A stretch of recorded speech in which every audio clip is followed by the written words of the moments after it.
Omukulembeze w'eggwanga Uganda General Oluka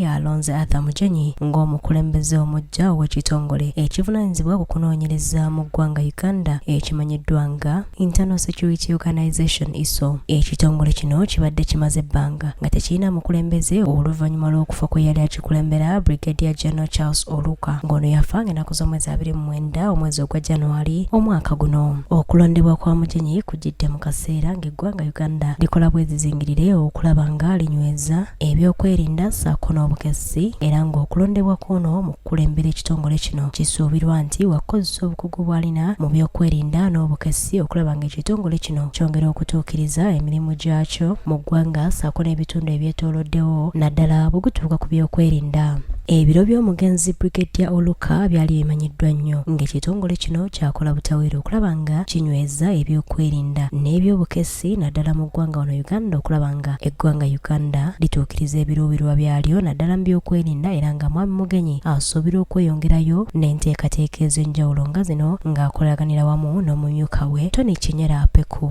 Arthur Mugyenyi ng'ono asibuka mu disitulikiti y'ekiruhuura amaze obulamu bwe obusinga ng'ali mu nteekateeka ng'ali mu bitongole ebyokwerinda ssaako n'obukessi era ng'omulimu gwe era ng'olugendo lwe yalutandika mu mwaka ogwa 2021 ng'akolera ku mutendera era ng'olugendo lwe yalutandika mu mwaka ogwa 2021 ng'akolera ku mutendera ogwa disitulikiti oluvanyuma n'ajja ng'alinnya mpola ku mitendera egy'enjawulo ng'ayita ku madaala ag'enjawulo okuviira ddala mu mwaka ogwa 2021 okutuuka mu mwaka ogwa 2026 omukulu ono yaweereza ku mutendera ogwa disitulikiti mu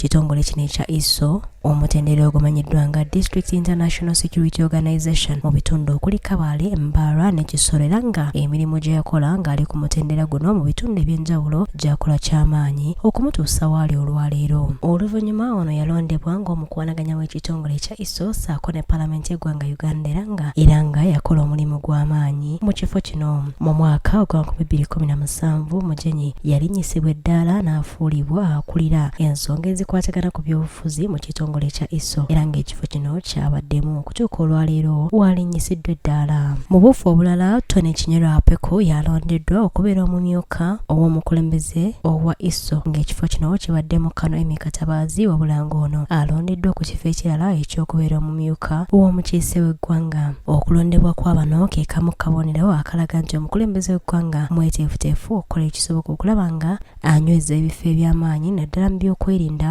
mu ggwanga Uganda. Mwami Mugyenyi, Mwami Apecu ne Katabazi basuubira okutwala ebifo ebibaweereddwa n'okutuukiriza emirimu gino. Bonna mbiro ndi Jocelyn Nabbosa ku Lwagugudde TV.